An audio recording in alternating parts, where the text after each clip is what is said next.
I'm Mark McCurdy, and today we're outside the Galleria Borghese, the Borghese Gallery in Rome, Italy.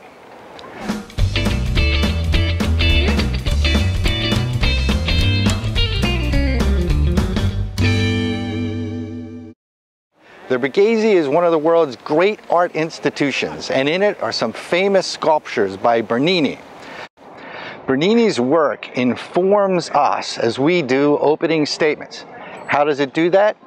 Well, you see, Bernini transformed sculpting from the static to the event, and he showed us in his sculptings of the events how it is to start a story, a skill we need to bring to the opening statements at trial.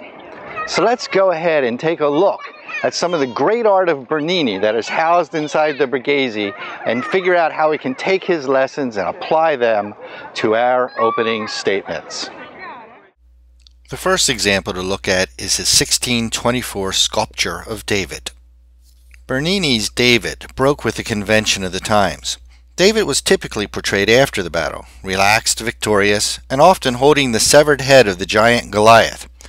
Bernini's David eschews that convention. He depicts the biblical hero in the very act of throwing the stone that will kill Goliath. He sculpts David at the very peak of concentration and tension. His forehead is creased, his eyes fixed on the target, his lips pursed from the force of the swing. Bernini knew that this was the most interesting moment. The tension is here, just before the stone is thrown. This is the time that captivates the viewer and is the place to start the story.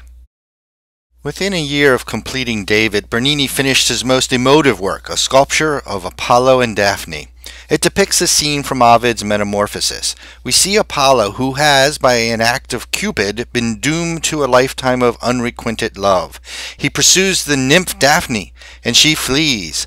Appealing to the goddess of the earth for safety, Daphne requests and is transformed into a laurel tree, saving her from Apollo.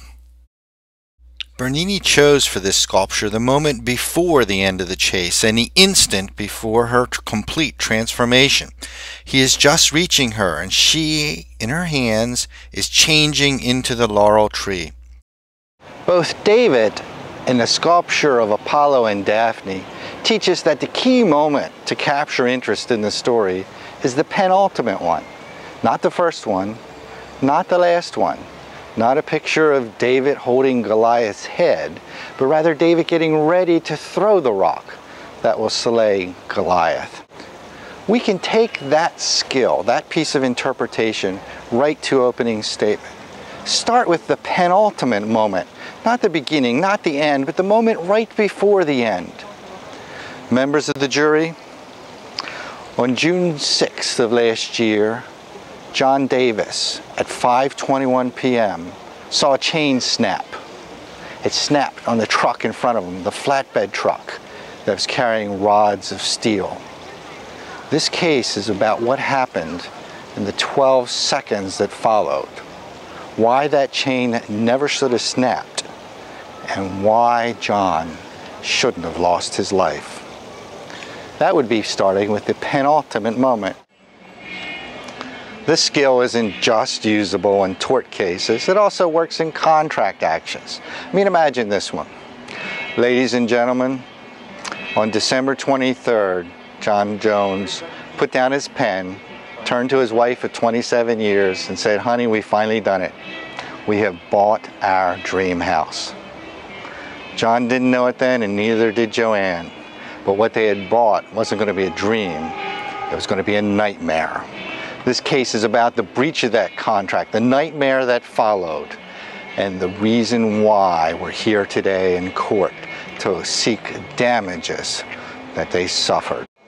You see, the penultimate moment, the thing that Bernini teaches us, is the moment that captures the jury. So use it in your opening statements. And remember, the Galleria Borghese here in Rome, Italy. I'm Mark McCurdy. That's all I got for you. See you next time.